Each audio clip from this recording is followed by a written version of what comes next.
Hey y'all, y'all come in. I'm gonna give y'all time enough to come in because I didn't know I was gonna go live.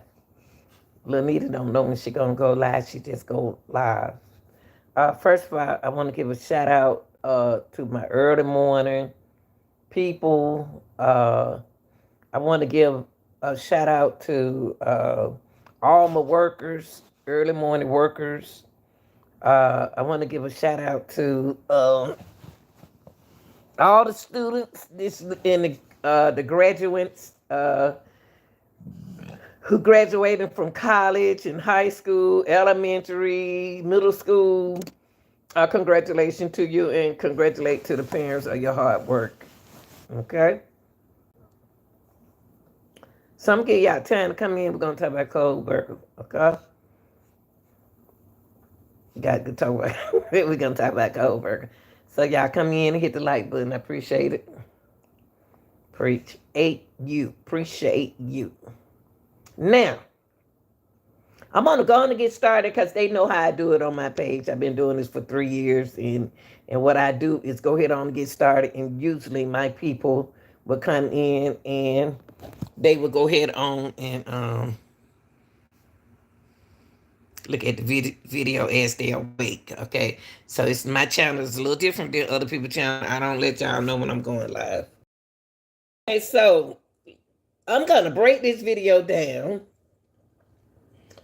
And y'all know I said from the get go that Bryan Kohberger is not your killer. Okay. Now, if you've seen this video before, okay, disregard it. Go somewhere else. Okay, but it's a lot of us that work and have other things to do. We don't have time. So I'm going to make time for them. Okay, so let's look at this.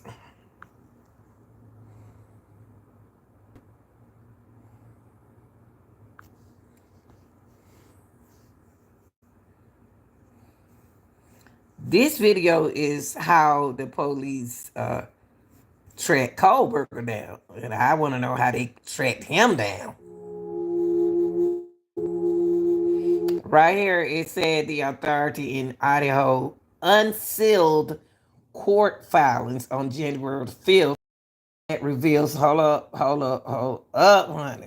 Let me take this back. That revealed the most significant details yet in the November killings of 4 college students, outlining their case against suspect Bryan Kohberger. I think Bryan Kohberger was set up. I believe Kohberger was set up. Okay.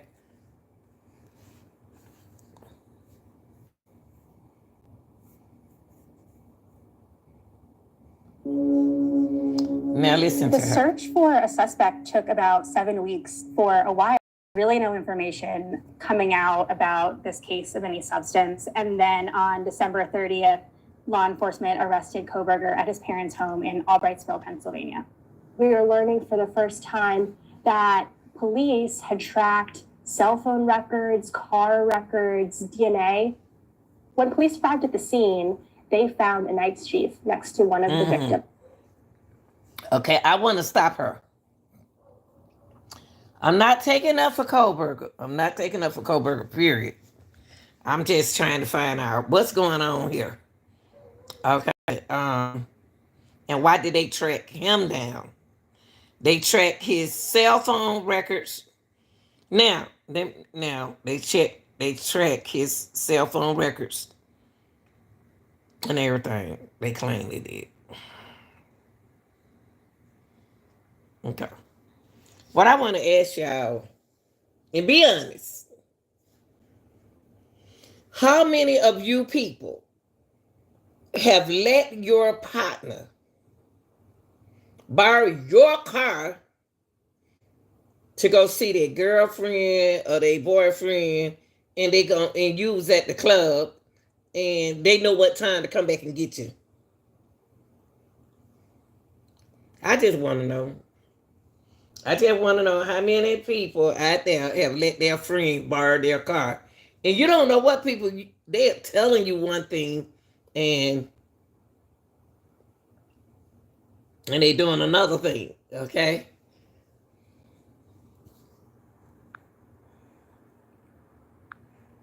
Look at her. She's a strange looking girl. Law enforcement arrested Kohberger at his parents' home in Albrightsville, Pennsylvania. We are learning for the first time that police had tracked cell phone records, car records, DNA. When police arrived at the scene, they found a night's chief next to one of the victims. Okay. Now,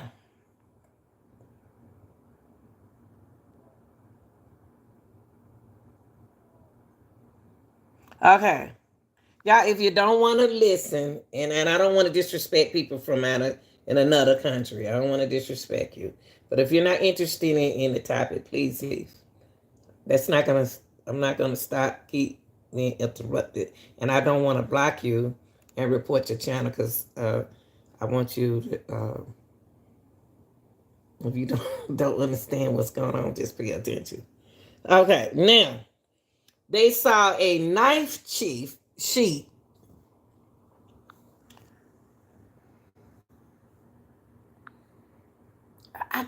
my thing is where did they get all this information from about Kohberger? And I believe that Kohberger is gonna be the one where y'all gonna have a mistrial. Y'all not gonna have a killer. Okay? Because it could have been planted on him. Everything could have been planted toward him. Why he went in there and he attacked those four and didn't check nobody else in the house. Come on, y'all. Come on. Let's put two and two together.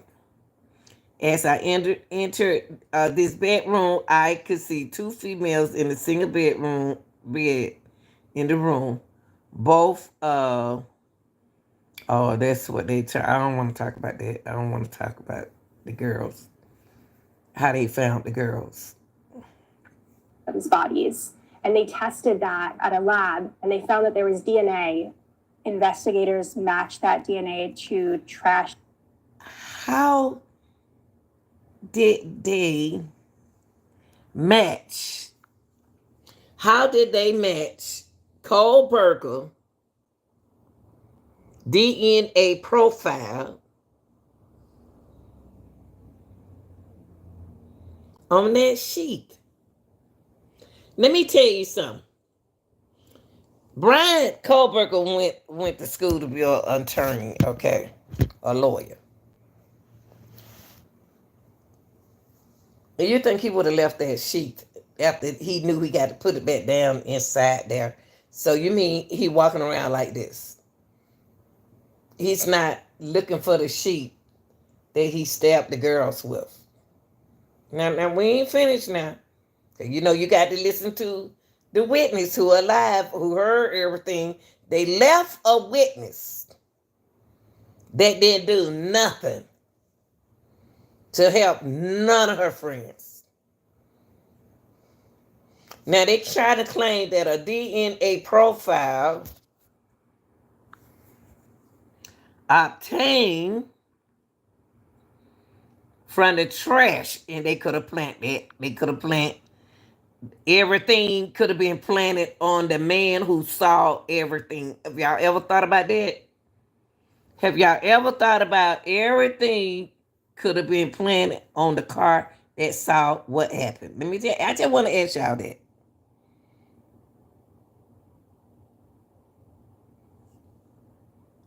I say it again.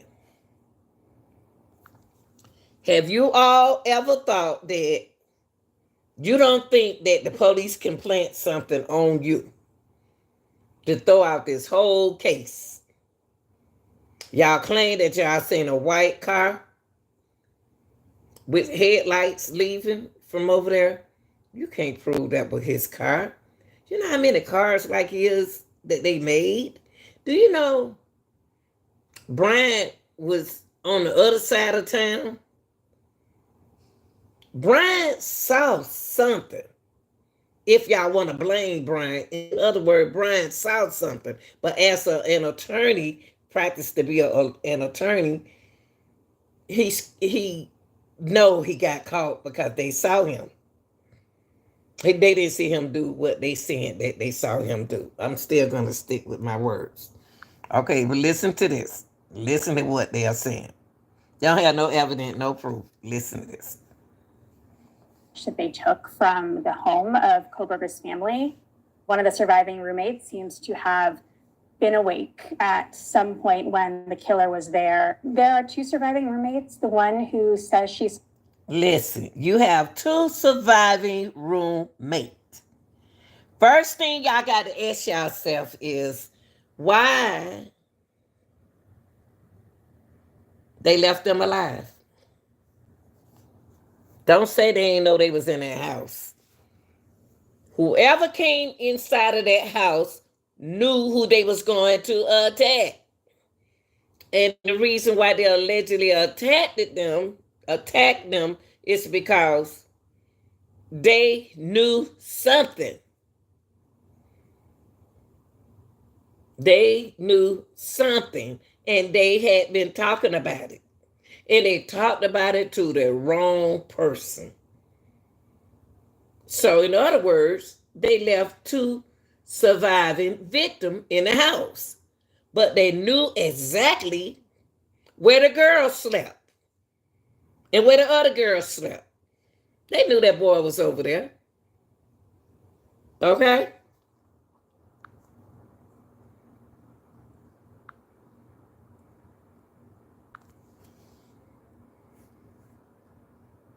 Saw something is identified by her initials, which are DM.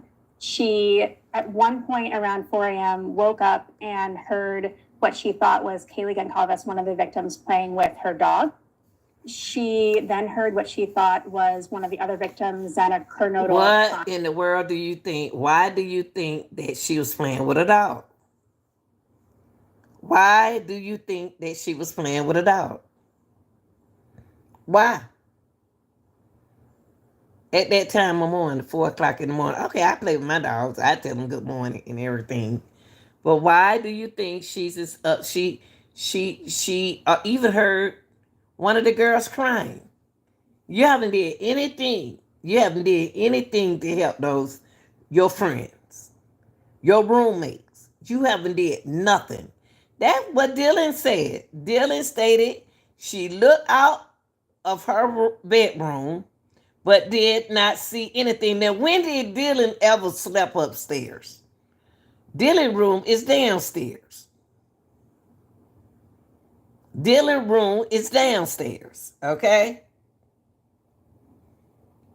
Dylan heard a lot that she didn't do to protect her what? Friends.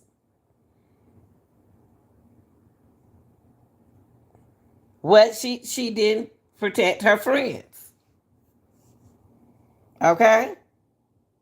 She said that she heard what she thought was a crying coming from Zana's room. You heard all of this and you didn't do nothing?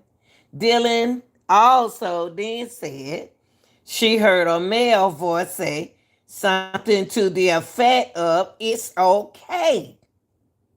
Who in the world saying it's okay while they stabbing on somebody?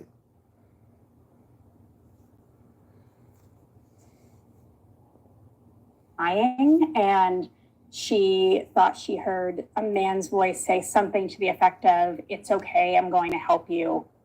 Closed the door to her room again and opened it a third time and says she saw a man dressed in all Dylan black seen so much.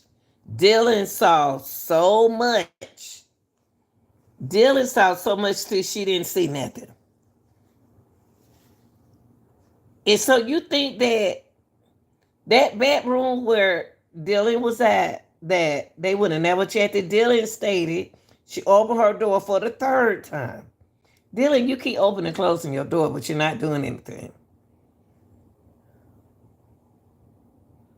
You open your door and you're closing your door, but for the third time, and you're not doing anything. Okay? Dylan stated she opened her door for the third time after she heard the crying, saw a figure clad black clothing and a mask that covered the person's mouth and nose walking toward her. But Dylan, you saying all of this and you got scared and the guy was fighting and you called your friends over there. You put your friends in jeopardy. You didn't call the police. You called your friends over.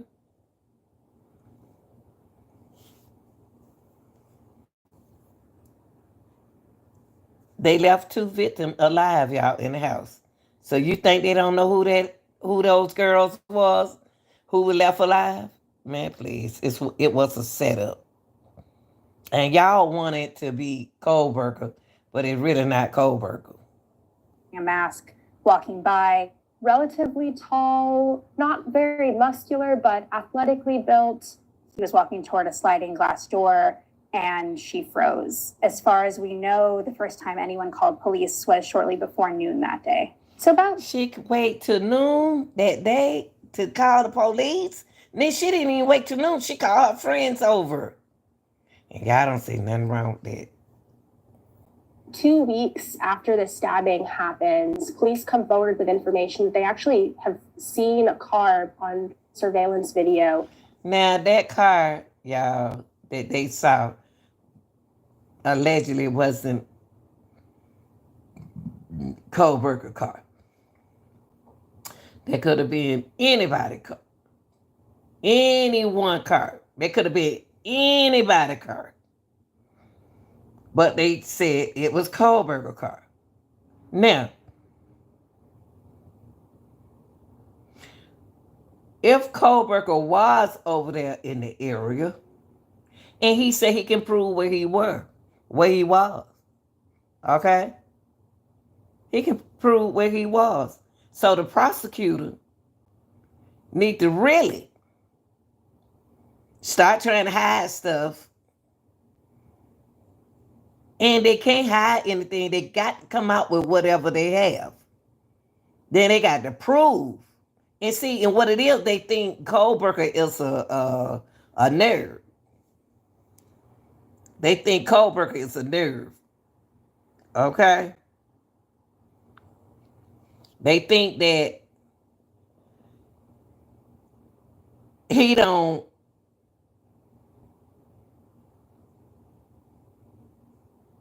say like if he was I think somebody else was in his car. If his car was over there, if they trying to say his car was over there in the area, I don't believe he had his car. I really don't. I don't believe he had his car. I believe somebody else had his car. I really do.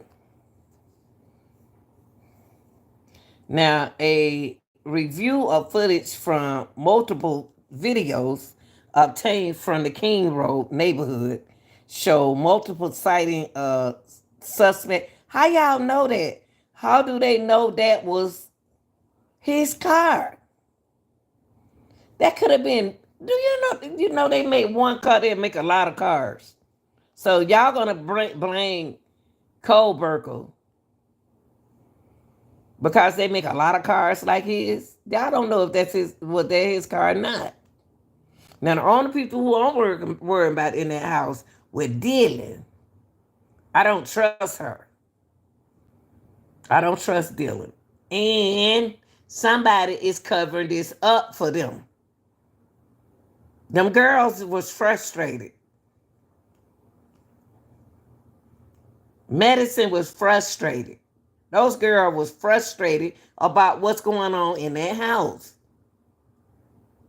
So you want to get rid of the best friends.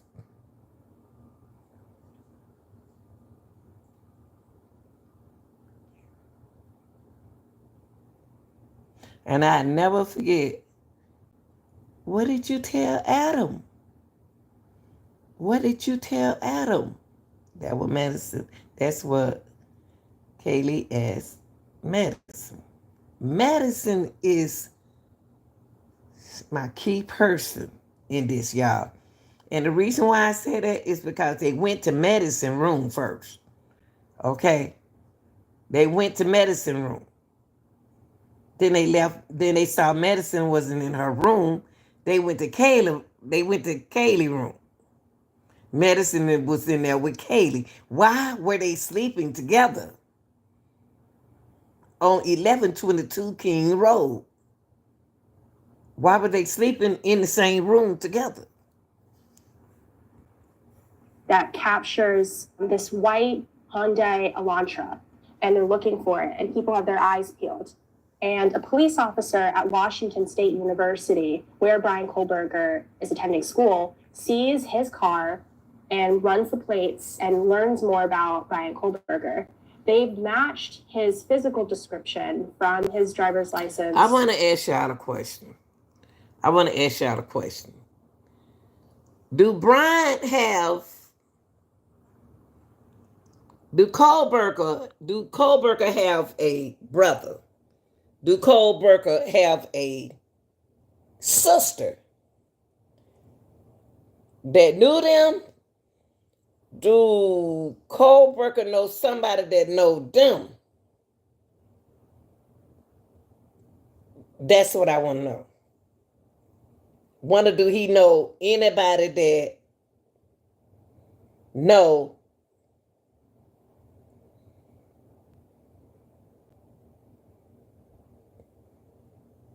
those girls? Because he didn't go to their school. Who used his car? It's some, y'all, we got to figure this out. I'm trying to tell y'all right now, y'all got the wrong person. To the suspect that the roommate saw, and that's when they began to track where this car has gone and also track his cell phone records. This phone number of Bryan Kohberger's, police could ping based off of cell phone towers in the area, and they found that the cell phone was in the area of where this house was 12 times between June and the day of the staff. Hold on. So, wait a minute. You said on December 23rd, 2022, pursuit to that search warrant, I received historical records for, I don't want to read out it, y'all can read out it. The records for the 8458 phone show the 8458 phone utilizing cellular resources that provide coverage to the area of 11. Rolled at least 12 occasions prior to. Let me tell y'all something. If Bryan Kohberger was 5'10", coming out that house, somebody beside Dylan would have saw him come out of their house, leaning to the side with a limp.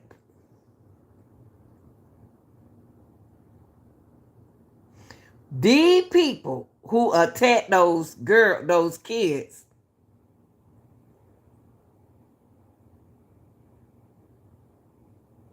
was some haters, or they knew something that they knew.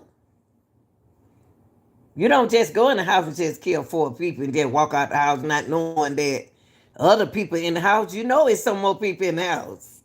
But the people that they attacked was the 2 girls, and they heard what her name? Zayna downstairs.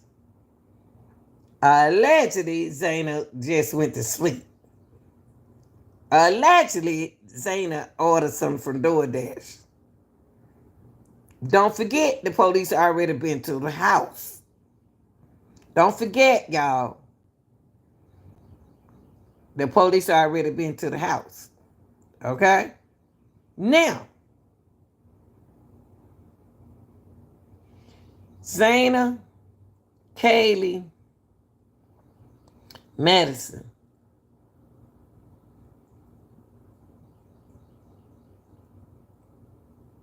You have to know you have to know that pad number to get in their room. You have to know that ID number. So I want to ask you a question. They had roommates that moved out of that house now. Another girl committed suicide. And the daddy said he don't want to have nothing to do with it. And she was a librarian. She was a sweet girl. Then you had people to move out. You had a boy to move out. Well, a girl moved out. That girl, I did a video on her. She moved out. Katie was going to graduate, so she's going to move out. They know too much, y'all. They know too much to let them go. They know too much. Those people who was unalive, whose life was taken in that house, knew too much. Now you about to start with Bryan. Now you about to go with another innocent person who probably know them. Probably know them people. And what puzzled me is one of the girls that went to the frat party with Zayna and her boyfriend was the girl who was downstairs. Sometimes it could be what you know.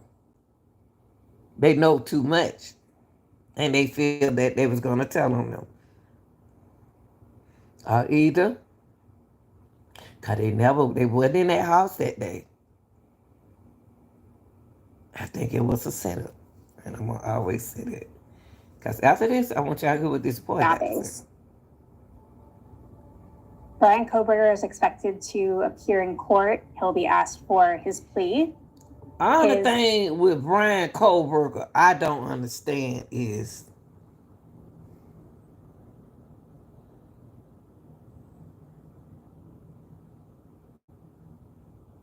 why he acting like that? Why he acting weird?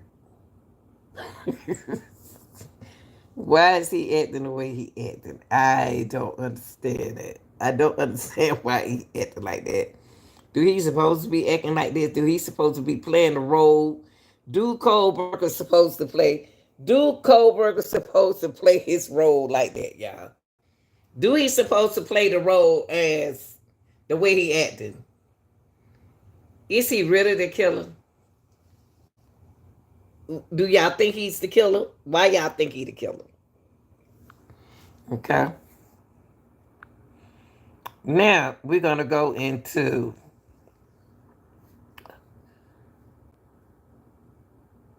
he in court now. He down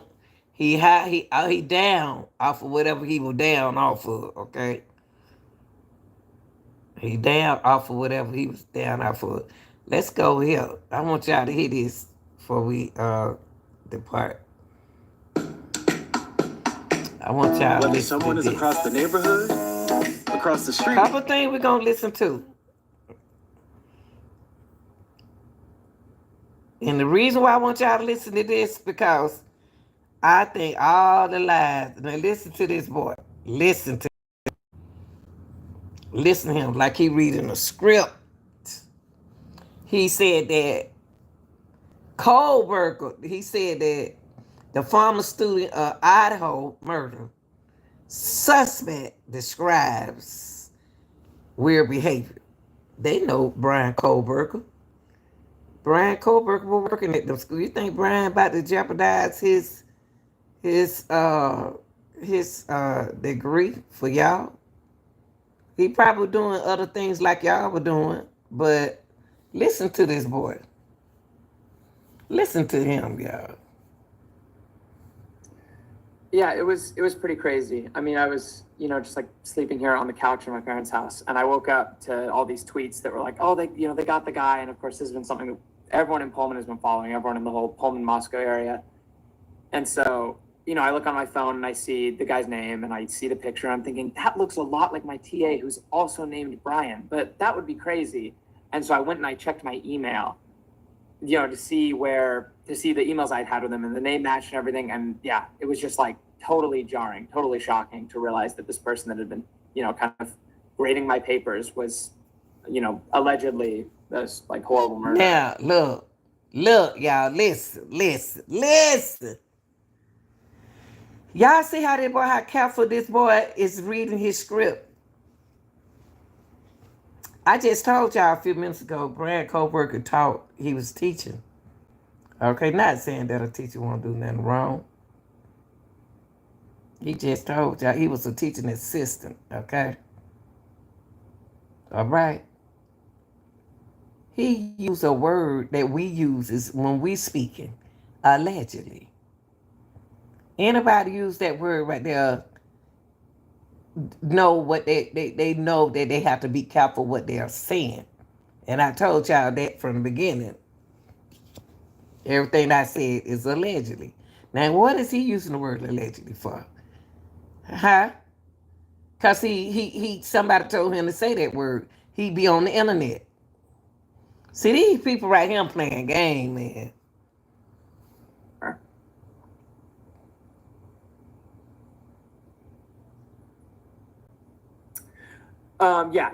Entirely. All our interactions came in the form of the class, and not even like office hours. Like it was all within the confines of a lecture hall. What you talking about? He was pretty strict as far as grading goes. When he came into class, he was very, not super mentally present. He would stand up at the front, look at the ground. He had a lot of like boilerplate responses he would give people rather than, maybe something he had thought up on the spot. It seemed like he would be, he'd come in knowing what he was going to say to like most interactions. And then when he would grade your papers, he would be grading you on what he ended up calling like a higher standard. But what it really felt like to us was he was grading us like he would have graded himself as a PhD student. And so that was just kind of like, we were all annoyed by him. And so I knew his name, I knew like, oh, T.A. Bryan, like he sucks at this. Like he's grading us too harshly. And that was like an annoyance, but obviously. Okay, so now, wait, hold up, boy. Hold up. Come here. Really? He was grading your paper because he was grading your paper because he was grading your paper right. Kind of, a bad grader.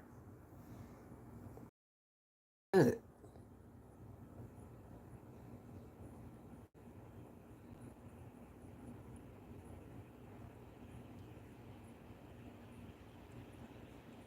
Yeah, he actually only made good comments, which is just kind of silly. Like the only ones I could send in were nice ones, but for most people, he was being pretty harsh in the comments. For whatever reason, he was being pretty good to me. What? You don't even make sense. Yeah, actually, we had our professor was big on the idea that like we're gonna be attorneys someday, then we have to know how to argue our case, and so he scheduled a day where everyone came in ready to argue to get their grades up, and he brought in Bryan, and he was like, all right, go at him. And he had Bryan stand up, and everyone was, like a few people were on his side because they wanted to keep their high grades and not like have questions be cut out or whatever. But for the most part, it was like, half of a 150 person class just asking him all these real critical questions, and he would answer. And he tried pretty hard to defend himself, which was the kind of thing that our professor loved. He wanted the like courtroom environment. And so there was just a period of class where we were all sort of arguing about this. It wasn't like yelling or anything, but it was certainly conflict, That's part of being an attorney, a lawyer.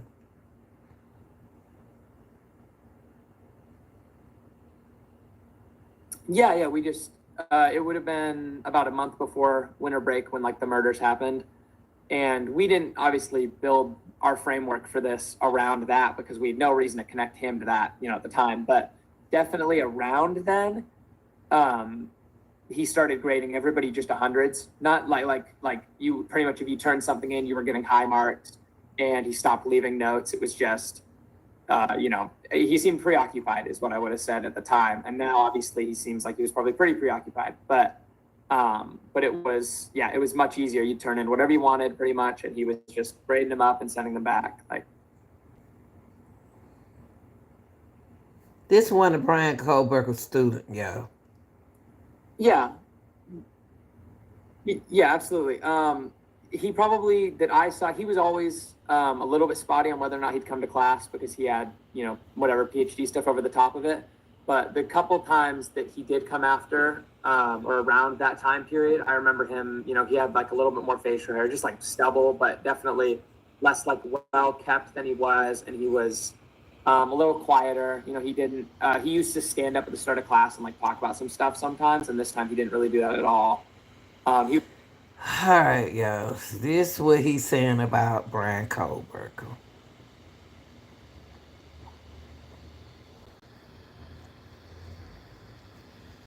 They are saying a lot about Kohberger. They just talking. They don't know what they're talking about.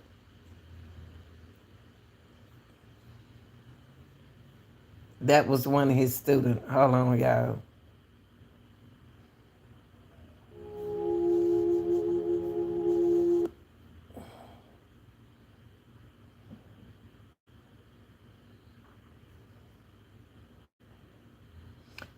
My thing is the same thing what they're saying here. Why would he kill them? Yeah, the suspected University of Why Idaho. would Kohberger kill those students like that? I don't understand what motive does he has for killing them students, those kids. What was his motive for killing those kids? I don't understand. Why did Bryan Kohberger kill 4 University of Idaho student when he was a teacher assistant standing in front of the class? Is somebody else behind this besides Kohberger? If they have to see, prosecutor gonna have to be able to come at this thing, man. They're gonna have to come after this. They're gonna have to come for this. Now, Dylan, Bethany, know something.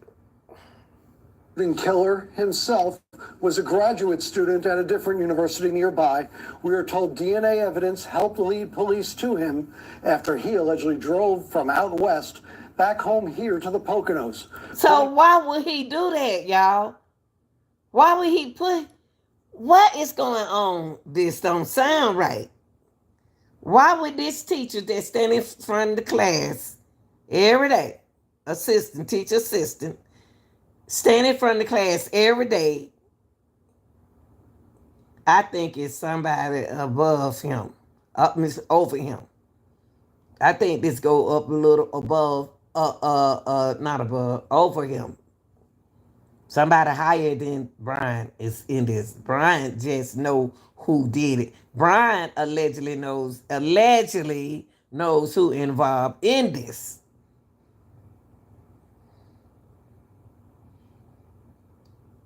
Something about them girls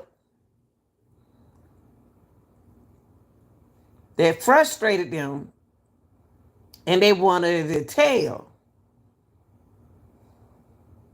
And it got around to everybody else.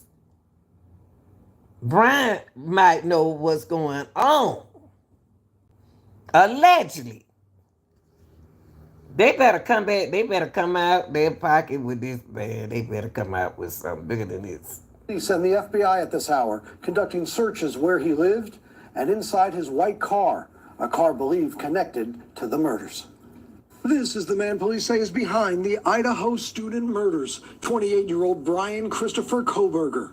He was arrested at his family home outside Scranton, Pennsylvania. And a white Hyundai Elantra, like this one seen near the Idaho murder scene, was seized there. Okay, what I want to know, let me go back to this car.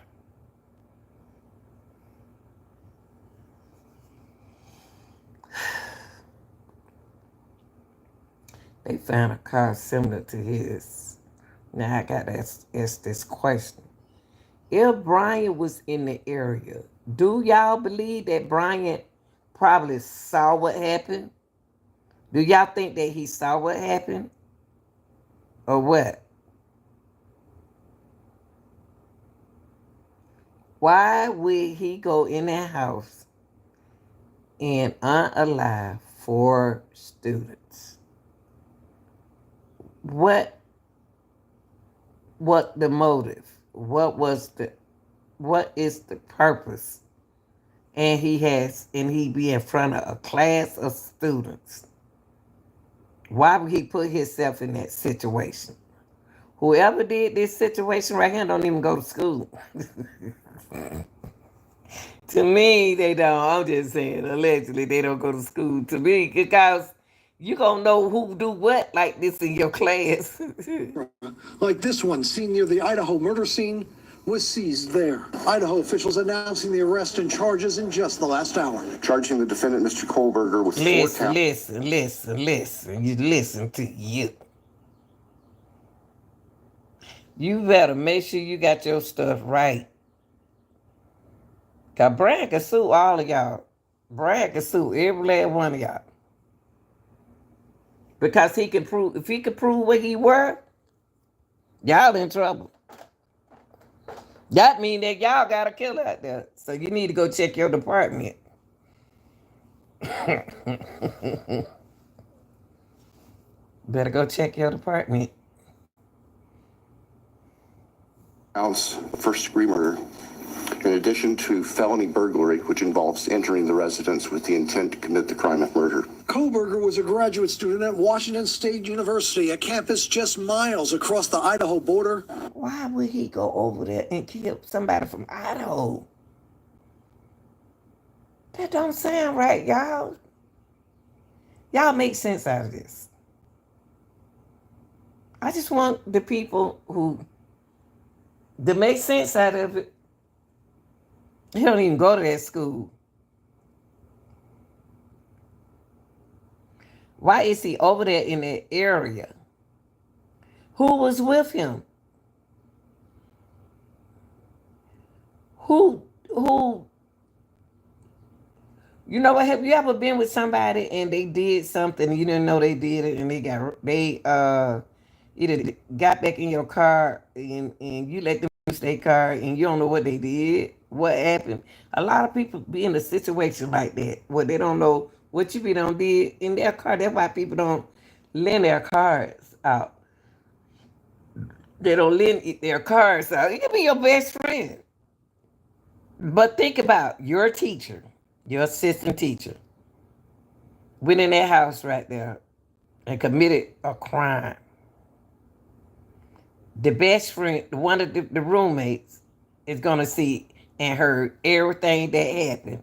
And the first person that she called at 12 o'clock, well, before 12 o'clock, is her friends. Y'all, come on. But y'all ain't y'all not putting pressure on her. Y'all not putting pressure on her. Why y'all not putting pressure on her? It's a lot of guys 5'10" that be hanging around that house. Them boys came to the door with 5'10". And why were they inside of their house? And they went at home. None of the girls was at home. 2 boys was already in their house. How in the world could they sleep? Because they had supposed to have, you have to have the code to get in their room, a CODE. Who knew the code to each one of the rooms? Who set the code to each one of the rooms? Because the first room he went to was Madison.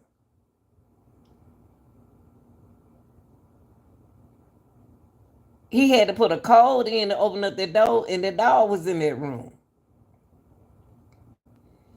And the dog just not going to camper with Bob. Minnie won't bark.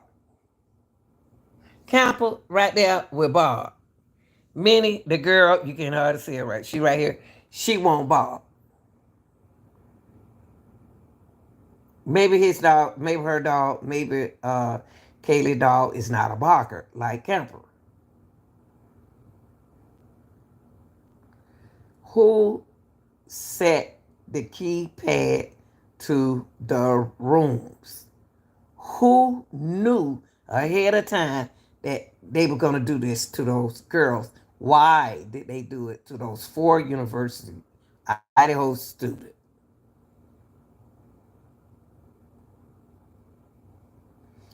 Did they know something was going to go down?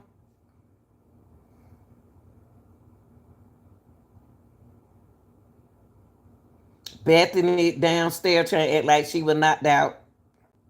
She didn't hear nothing. She had to hear all that noise. Then you had Dylan. That she's supposed to sleep. And when we first heard about this situation at 1122 King Road, they claimed that those girls were sleeping at the bottom. Dylan was in her room and Bethany was in her room. And then later on, the story changed that Bethany was on the floor where the kitchen was. They changed the story, y'all. They changed the story. So why we gonna believe them? And they lied too. Dylan said she was downstairs in her room. Bethany was across over there in her room. Then when the things got serious, which it was already serious, they trying to claim that she was up on the floor with the kitchen. Man, please.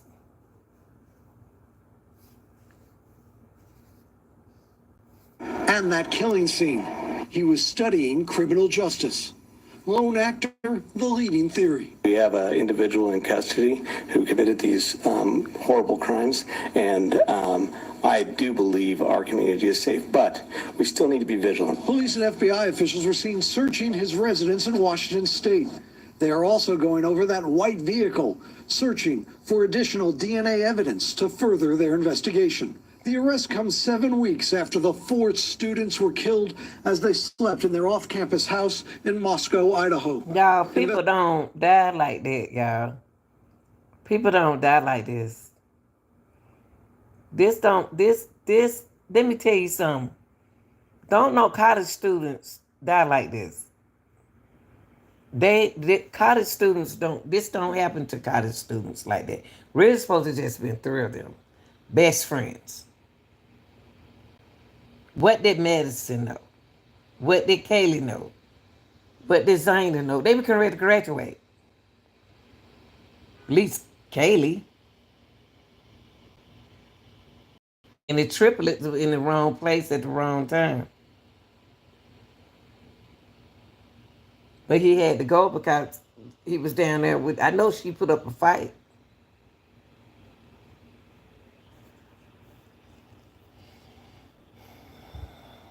As they slept in their off-campus house in Moscow, Idaho.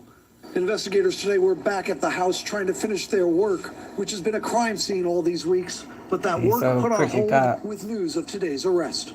Police not talking about motive today, although given how close the murder scene is to where Kohberger was attending classes, they want to know if he had a connection to one or more of the victims. As this case goes to trial, that will be brought forth. It was 3 a.m. in the Poconos. Police moved in and made the arrest. One friend who used to jog with Kohberger, stunned. I would have never thought something like this would be accused of him. The suspect was... See, y'all heard what that boy said. Y'all heard what that boy said.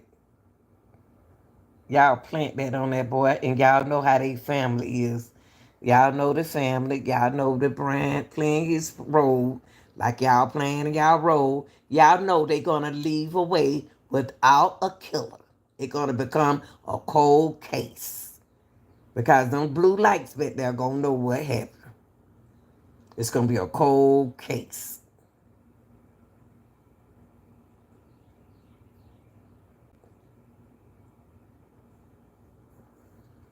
They don't want to hear nothing good like this. Accused of him. The suspect was taken to the local courthouse where he was ordered held without bail. The mom of one of the victims saying the arrest is a huge relief amid ongoing grief. Idaho. You know what? When I first saw Bryan right here, It told it. I thought he was a transgender, but he's a boy.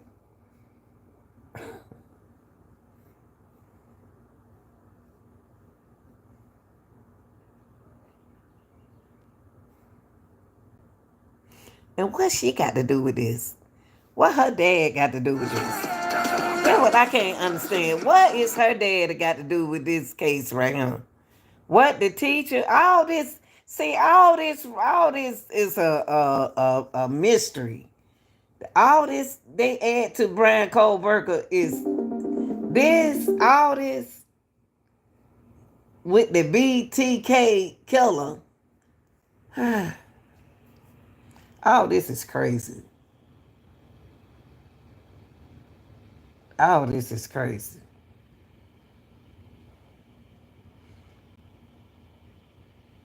This man right here look like he'll do something like that. And Brad don't put nothing past none of y'all.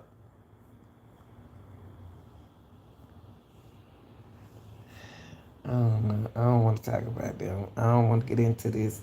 Y'all like, share, and subscribe. I just want to tell y'all that I'm just gonna come in here and tell y'all I don't believe that boy right here had nothing to do with it. If anything, he know what happened. This boy is all in the thing with them. He all in it with them. All of them in it together. All them in here together. They supposed to pick somebody. They pick Bryan Kohberger. The killer's still out there. The killer is still out there. Even if he get away. Even if he get away. And it's not that he don't give away, but if he come down with his witness now, he got some witnesses.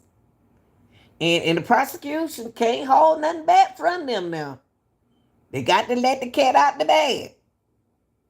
But if this man can prove where he was, and Bryan did the smartest thing he could ever done from the beginning was to keep his mouth shut. He did the best thing that could have ever happened to him. Keep that mouth sealed till he went to court. Because he want to hear what y'all going to say. And if y'all blame Bryan, and Bryan is innocent, the killer's still out there.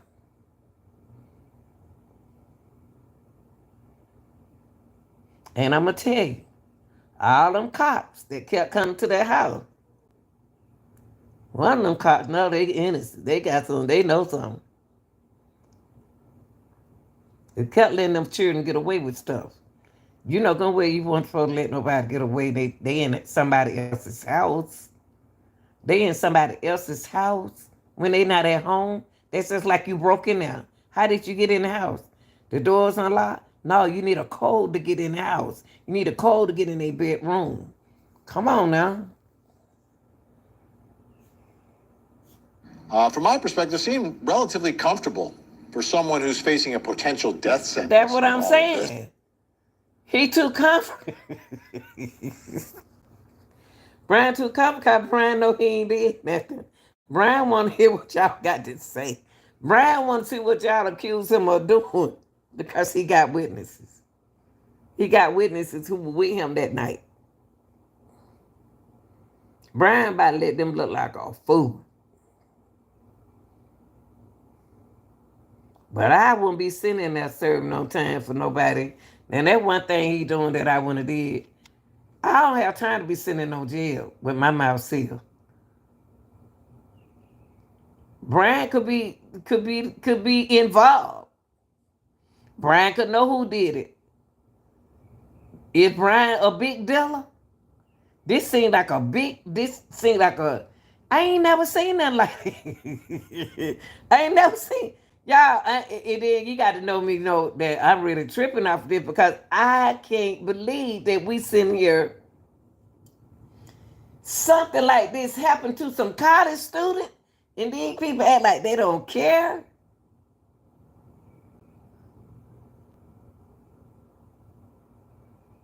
They act like they don't care what happened to these kids. Bryan sitting there in I jail wanna go doing time behind bars, ain't saying nothing with his mouth sealed. Is he playing his role? back to the affidavit because some significant cell phone Let's look at this. Let's look at this. Let's look at this after date. On December 23rd, 2022, pursuant to that search warrant, I received historical records for the 8458 phone from 87 and 8. Okay, from AT&T from the time the account was open in June of 2022. After consulting with CASTSA, I was able to determine estimate location for the 8458 phone from June 2022 to present the time period authorized by the court. The records for the 8458 phone shows the 8458 phone utilizing cellular resources that provide coverage to the area of 1122 King Road on at least 12 occasions. Huh?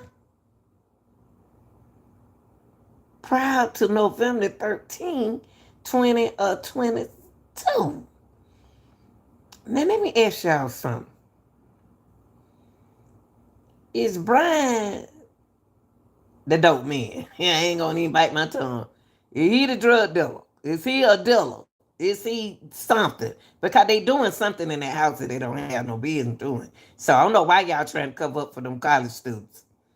They wild. Is he a big man? I just want to know.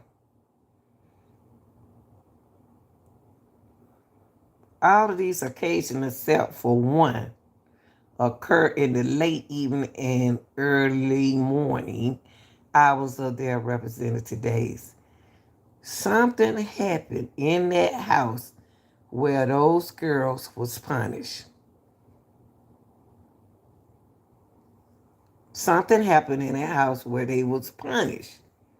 This is a punishment. And they know too much. And they will die. They was on the. What did she tell Adam? What did she tell Adam? Now let's see what he gonna say about detail. So that means that the car was over there in June, and it was over there during June 13th for Thanksgiving break. So why was it important that they had to get them before the break?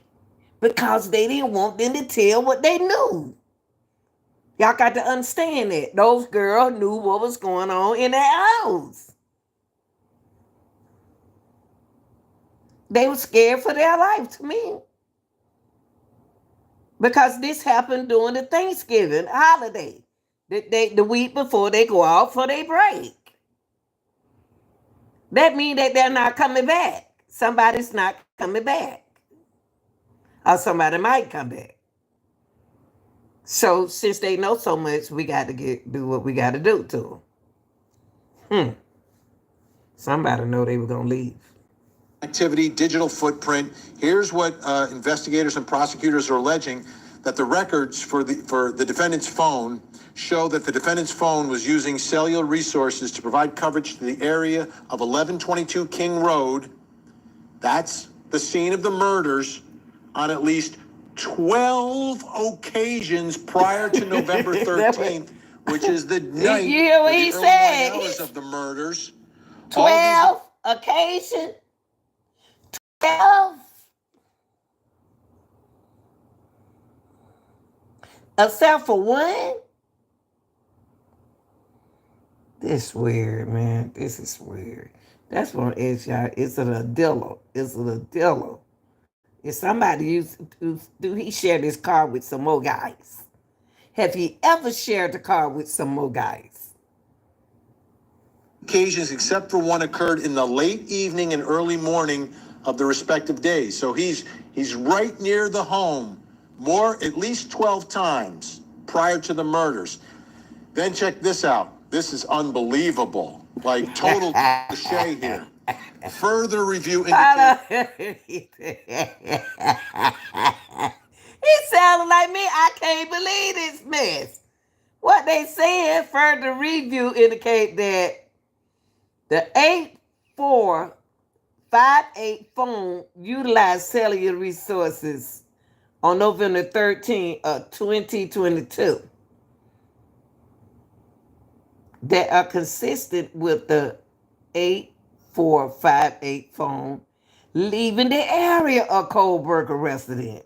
That's why I asked y'all, is it somebody else that Bryan hang with is setting him up? Do he have any guys that he had ever let him use their car, his car, while he at school, while he at work, at night? And then it said, the phone leaving the area of Kohberger resident at approximately 9 a.m. and traveling to Moscow. I believe somebody, I guarantee y'all, he let somebody use that car. And them boys set him up. The 8458 phone next utilized cellular resources that are 8458 phone traveling back to the area of Kohberger. See that? See that Kohberger resident and arriving to the area at approximately 9:32 a.m. These sound like some dope fiend. It just seems like some drug addicts to me. That's what it sounds like. Okay, I ain't about to put nothing cute in this thing. That the defendant's phone used cellular resources on November 13th, consistent with leaving the defendant's residence at 9 in the morning, traveling to Moscow, Idaho, specifically to the King Road residence, the house of the murder, between 9:12 and 9:21 a.m. the following morning. That's weird. He's back there. At least that's what investigators are saying. That's where his phone is, and then returns back to his home at 9:32. Dr. Carol Lieberman, I'm looking at this. Thank you. What do you think's going through his mind, if this evidence is correct, he's presumed innocent, when he returns to the scene of a quadruple murder the next morning, and there's no police cars? There's no crime scene tape. There's no ambulance. There's nothing. Like nothing happened. That's right. Yes. Well, first of all, as you know, I think I've been saying from the very beginning that he's an incel, and all the things we've been finding out since then go along with that, like his stalking of the victims and so on, his choice of the victims and all of that. So incels like to be known for when they kill people or when they have a conquest like this. And so I think in part he was disappointed that that there wasn't the police presence and so on. He's conflicted. On the one hand, he wanted to commit the perfect crime and not be caught. But on the other hand, he did want to be caught and be proud in a sense of what he did. I know that sounds sick, but that's the mind of an incel. And do you know that the incels have started a campaign? What is the purpose of doing that? Wait a minute now. Man, you got to be out your mind. After this, you don't did a killing like this, and then you back over there. See, Bryan don't got hooked. Bryan, I don't understand this, y'all. I don't understand. 9 a.m. He went back over there.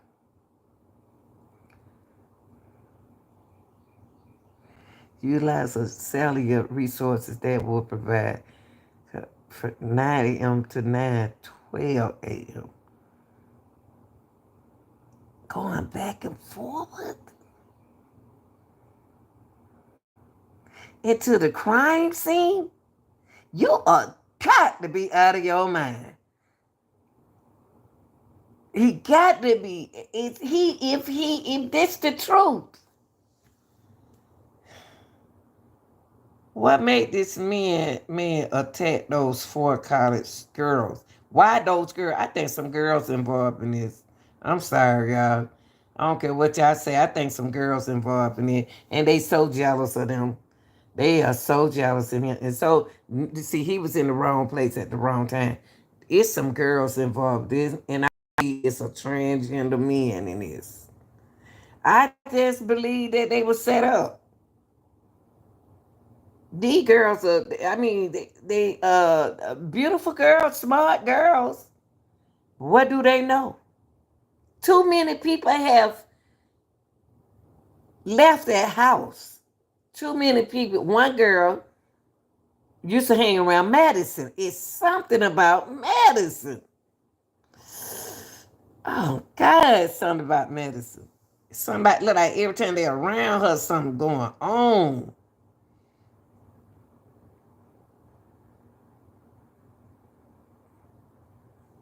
And you know what's going on. You know what's going on. You know what's going on, and you need to talk, but they don't want you to tell. You playing your role because you the teacher.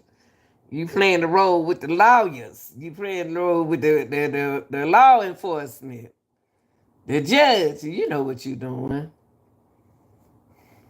Insisted with him leaving his apartment and traveling south through Pullman, Washington. Meanwhile, this is amazing. The suspect's white Hyundai Elantra is seen leaving the Washington State University campus at 2:44 a.m. on surveillance video. Then 2:47, the suspect's phone disconnects and stops reporting to the network. While the phone is disconnected, the suspect's vehicle is seen in Moscow at 3:26. It's then seen making 3 passes by the King Road residence between 3:29 and 4 o'clock. Wait a minute. Bryan doing too much in that little bit of white, loud, white car. Why 242?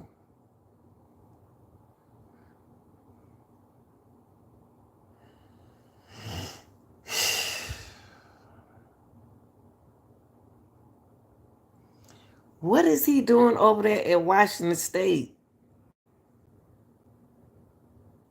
at 2:44 a.m. in the morning? We don't even have classes started early. He was leaving the Washington State.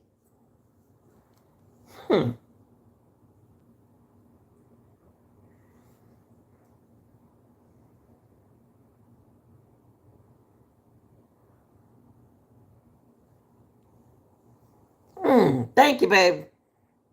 Apartment and traveling south through Pullman, Washington. Meanwhile, this is amazing. The suspect's white Hyundai Elantra is seen. You know what you said, the magic word, amazing. This is amazing. 2:42.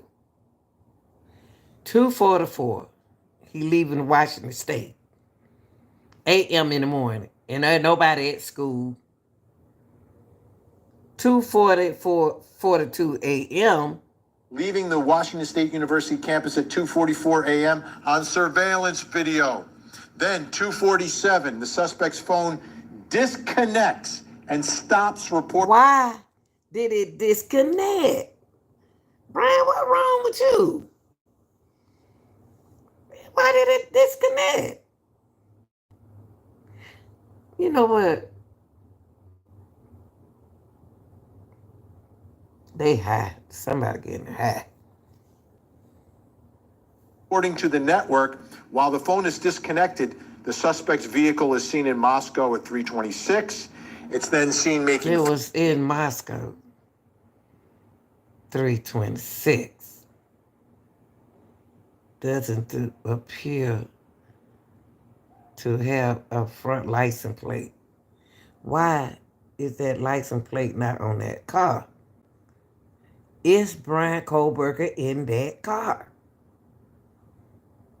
Is he in that car?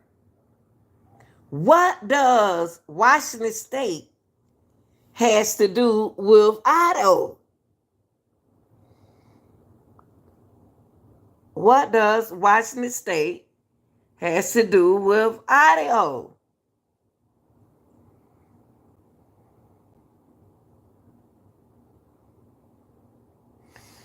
It's weird. This is weird. 3 passes by the King Road residence between 3:29 and 4 o'clock, then attempting to park at 4:04. Wait a minute. Wait a minute. Wait a minute. Hold up. Hold up.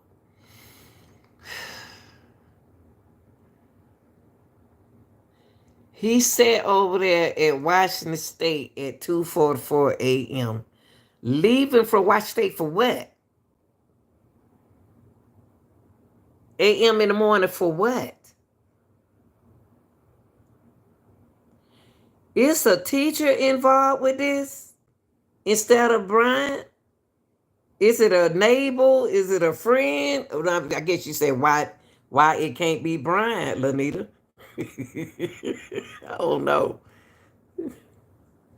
In Pullman, Washington. And 5 minutes, his phone data is consistent with him leaving his apartment and traveling south through Pullman, Washington. Meanwhile, this is amazing. The suspect's white Hyundai Elantra is seen leaving the Washington State University campus at 2:44 a.m. on surveillance video. Then 2:47, the suspect's phone. 2:47, his phone went off. They can still beam his phone if he turned the phone off. Why did he turn? Did Bryan get paid to do this? Did he get paid to do this? Think about it. Disconnects and stops reporting to the network. While the phone is disconnected, the suspect's vehicle is seen in Moscow at 3:26. It's then seen. The 3:26 suspect. The phone cut off at 2:47. Even if I turn my phone off, y'all still can beam it. It still will let you know where I'm at.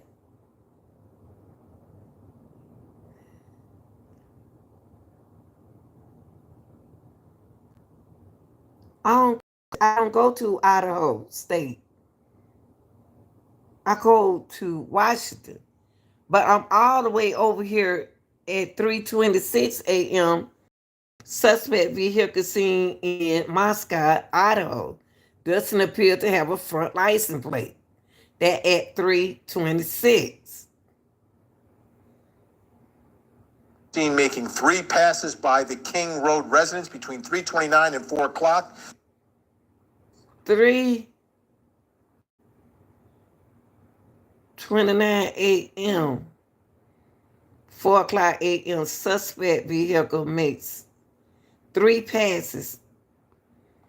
Why is Bryan? Is Bryan in the car? Bryan, why is Bryan phone out at 2:47?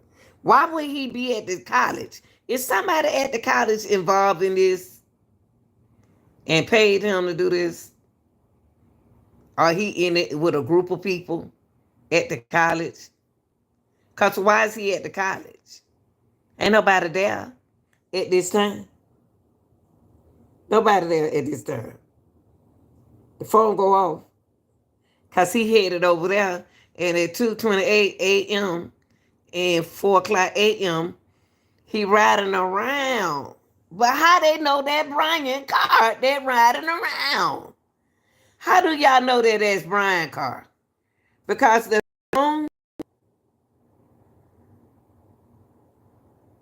phone was Bryan Kohberger phone. Matches. Do somebody have Bryan?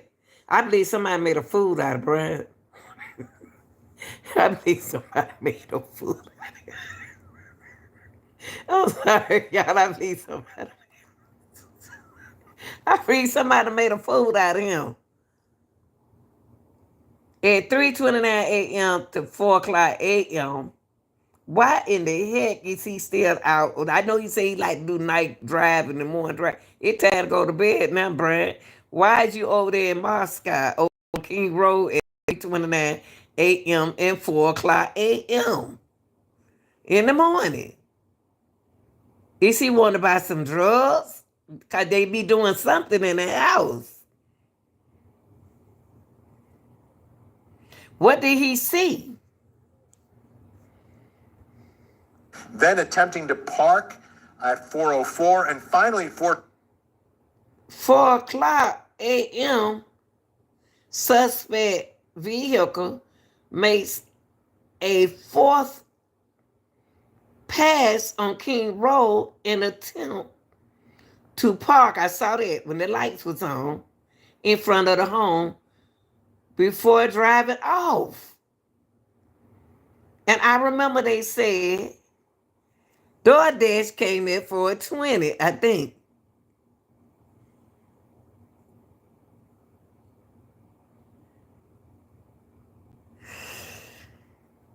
This stuff is weird. Suspect vehicle makes a fourth pass.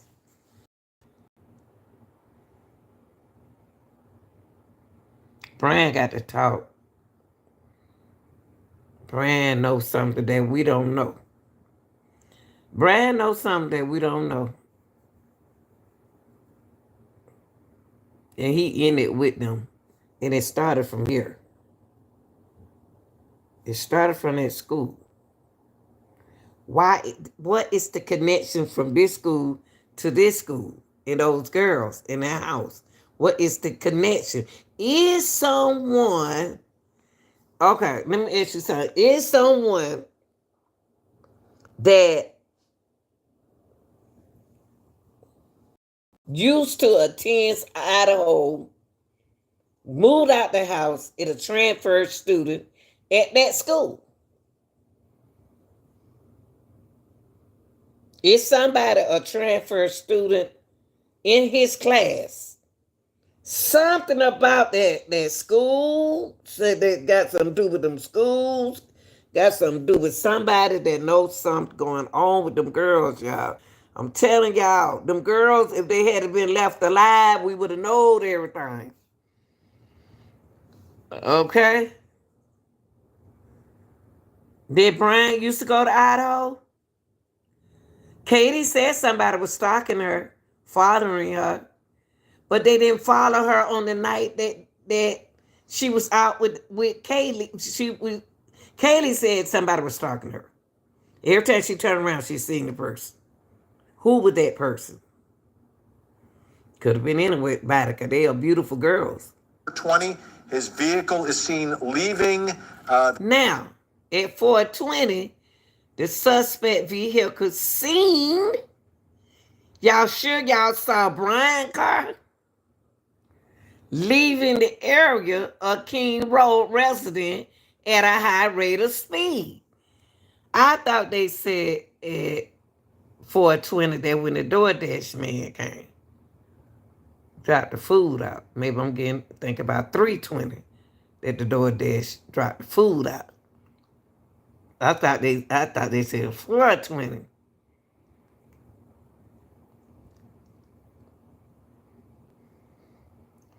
And they saw Bryan car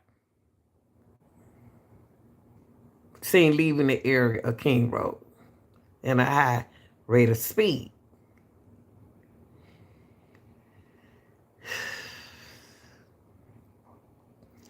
How are they getting this message if the phone was off right here?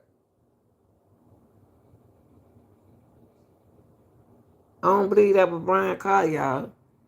I'm sorry. If it's his car, I'm sorry. It was his car. For some reason why I don't think it. I think he turned his phone out around this time when he left off at that school. Why is he up at that school at that time? And then he turned his phone off right here. Why they think that's Bryan car that they saw over here if he turned his phone off? Still that cellular that towers would have picked him up. Why they think it was his car? I'm still confused right now. That could have been anybody's car. You need to open your mouth and talk, brother. The King Road residence at a high rate of speed. 20 minutes after the suspect's car is seen leaving, 4:48, his phone is reconnected to the network. What? No. Now at 4:48 a.m., Brian, you playing games. You playing games. 4:48 a.m. Okay, hold up, Brian. Brian, you turn your phone off. You turn your phone out at 2:47. Why did you turn your phone out? Then you turn it back on at 4:48. You had it off. You turned it out at 2:47. What was your motive of going in there and killing them girls? You need to open up that mouth and let us hear. And then you turned it back on. Oh, Lord have mercy. Then you turn it on back on at 4:48 a.m. in the morning. But you claim you was at a club. Who did you let borrow your car that you are covering up for? Okay, 4:48. Yes, I believe somebody had his phone and his car. I believe somebody's phone was off. They had his phone.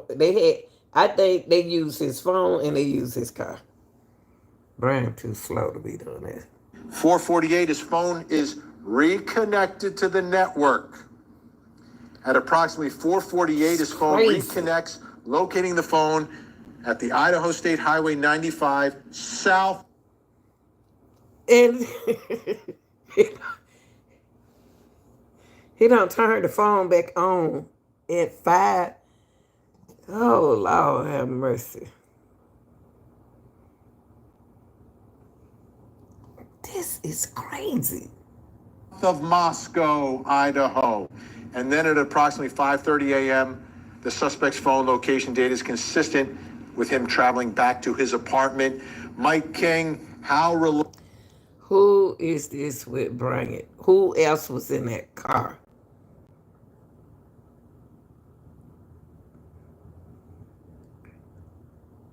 Why did he kill them?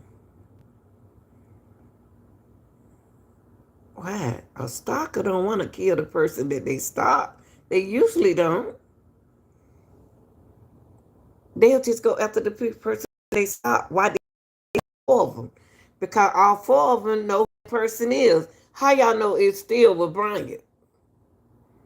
Bryan could have turned off his phone and would begin high and turn his phone back at 5:30. How is his phone over? How is car scene over here? This is what throwing me off right here, y'all. I don't believe that was Bryan's car. I just don't. I just don't. I don't. Reliable is this? How important is it to match the cell phone up with the surveillance video? Well, yeah, that's the cool part of this case, I think, Vinny, is that they have got the data. They've been able to access the records to show the triangulated location of that mobile device. And that's where they bring 3 towers together and say, hey, we believe that phone or that mobile device is in this general area. Takes a look at the towers themselves and says, what sector was that signal coming off of? And that gives them the ability to start planning out this route. But once they get inside that device and get the actual device location, that XY coordinate from the device, they can really start getting pretty prescriptive about where that thing was at those specific times. But the key things to me, the phone goes dead. The phone gets re-engaged. And they're able to show that as he makes those that route down to the south and back up to the north.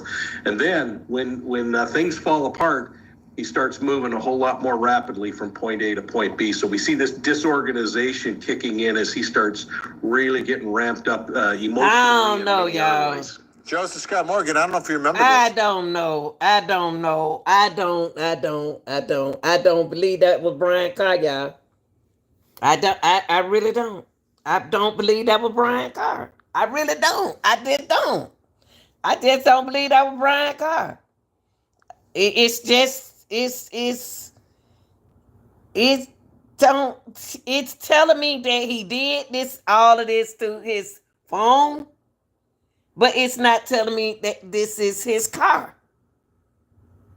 Anybody can turn their phone out, and there's a coincidence. He cut the phone off at 2:47. Why would he turn the phone out to go over there to kill them? Well, he thought the phone was gonna ring. This is this is crazy. But Brian knows something. Brian knows something. Y'all gotta ask yourself, who had Brian keys to his car? If y'all wanna allegedly say that this is Brian Carr. And I couldn't understand why he was acting like Frankenstein. I want them to find out who did this to these kids. The reason why, because she knew something, she knew something, she knew something, and he was just in the middle, in the midst. They all three know something. He could have knew something, but they are family.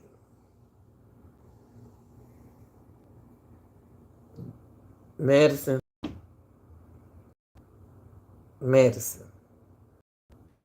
But you had to stalk her.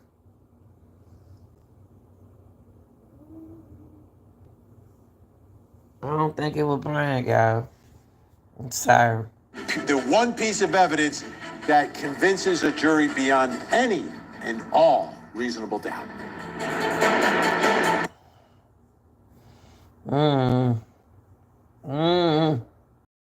This is weird. This is some weird mess. And I'm going to tell you who I got questions for. That is Dylan. Dylan got to go to court. Dylan got to come to court. She got to testify. Dylan did some stuff that I can't believe that she did. And they kind of covered this up. They said, as I entered this bedroom, I could see two females in the single bed in the room. Both, oh, that's what when they found them. I also later noticed what appears to be a tan leather night sheet laying on the bed next to Morgan. Why would you leave evidence? Why did you leave a clue? Why did you leave this? You had to know you left it. Because it was on the bed. It was on the bed, laying on the bed next to Morgan. Right side. The sheet was later processed and had K-Bar. U.S. This, not Bryan Kohberger. This could be an officer. USMC. That's a United States Marine Corps. Y'all, I just told y'all. This is serious than y'all think it is. Bryan is slow. They're going to put the blame on Bryan. This is somebody, officer, law enforcement, either involved in this, or somebody.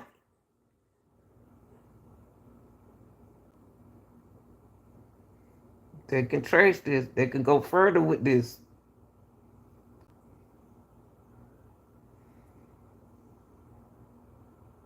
They know who knife this is. They know who it is, y'all. They know who it belongs to. They got sloppy in their own work. Somebody got sloppy in their own work.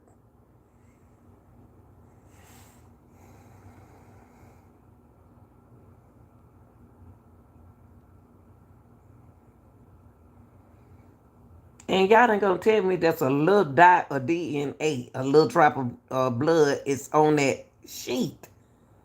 It got to be a lot of blood. And you gonna tell me that it was just a little bit of drip of blood on the button? Y'all need to cut y'all miss. That's the I'm gonna tell y'all something. This is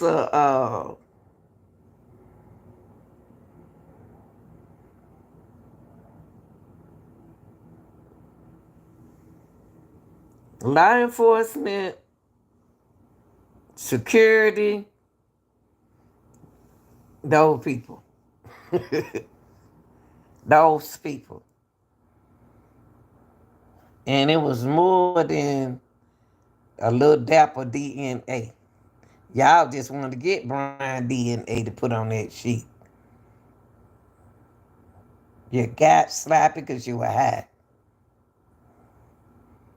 You were sloppy.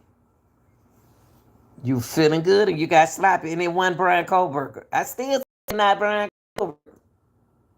I believe Bryan saw who did it, y'all. I believe Bryan saw who did it. That's why they trying to blame him. But I believe they know Bryan saw who did it. But that U.S. State Marine Corps, there's somebody bigger than them little than Bryan. There's somebody bigger than Bryan. It's an older man.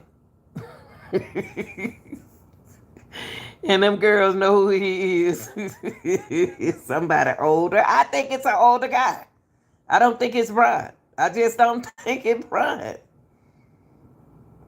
It just so happened that it's just a coincidence, but I don't believe it was Bryan.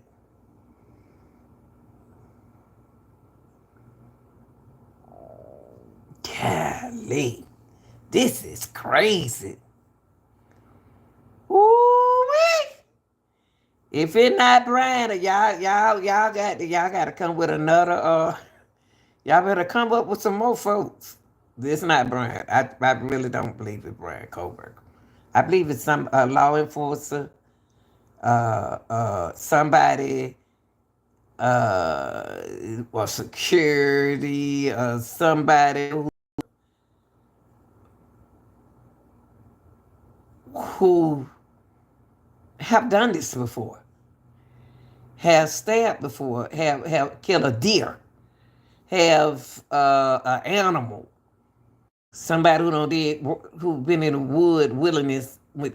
I just think that's just me, y'all. I believe it's somebody who hunt.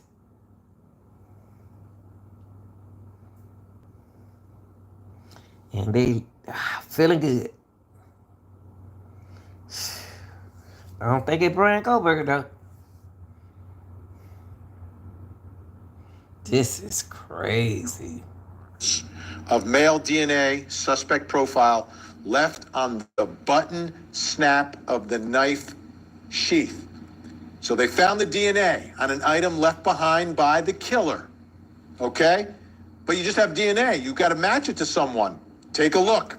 On December 28th, the Idaho State Lab reported that a DNA profile obtained from the trash and the DNA profile obtained from the sheath identified a male as not being excluded as the biological father of the suspect profile. At least 99 point. Y'all could have set that on him. Y'all could have set that on him.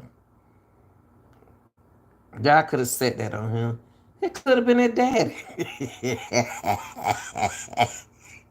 I don't know why I don't want to say it's Bryan. Could have been his daddy. It could have been his brother. Do they have a brother? Do they have a nephew? Do they have a nephew?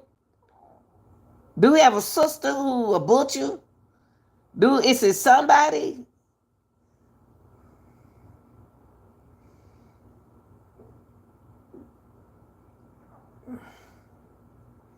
They would have found more than a dap of blood, y'all, on a button. What y'all think? Y'all come on, be humanistic about this. The DNA profile, they could have got Bryan blood off of him. Bryan don't even know he got cut off or something. Something ain't right about this. Lanita, why you don't want to believe that it's Bryan? I just said that they got to give me this man, all that blood in that room. Got to be more than just that blood on that sheet button.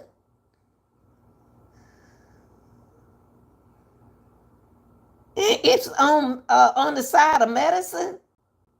Morgan, I keep calling him Morgan. It said that identify a male as being excluded as biological father. His dad a little weird to me. At least 99 male population would be expected to be excluded from the possibility. I don't believe it, Bryan. Could be somebody else beside Bryan. Could it be a daddy? Could have could have been I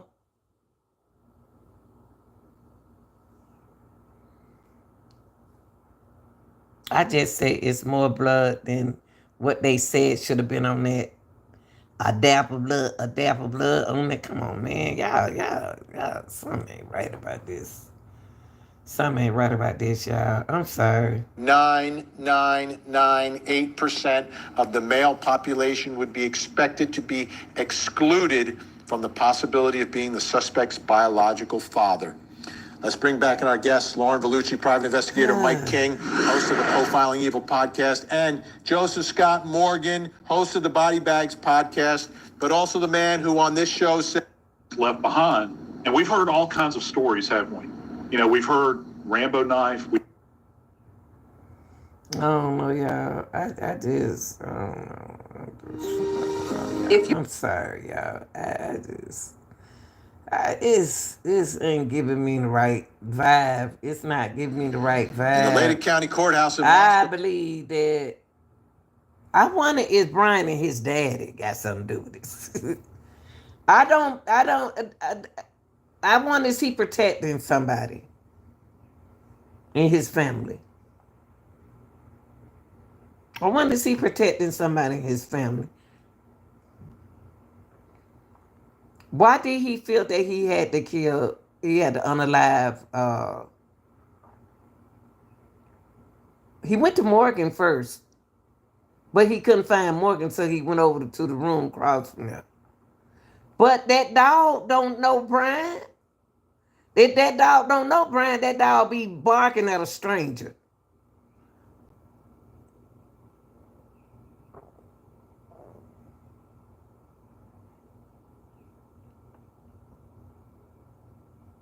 That dog, I wonder why that dog just barked one time.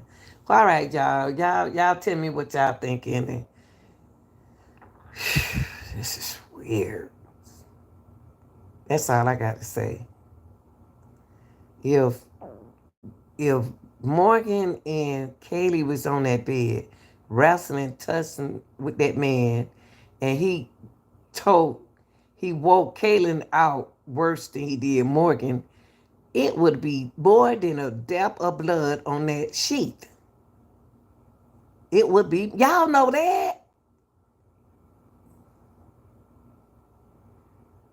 He be done got all that. Them girl were fighting. I know he got cut.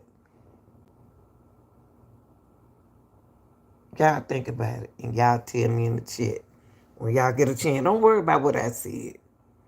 Just make it make sense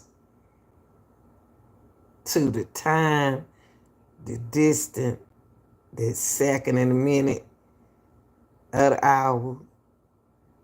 Why she invited the friends over there and then called the police 12 o'clock. Dylan no more than what she said.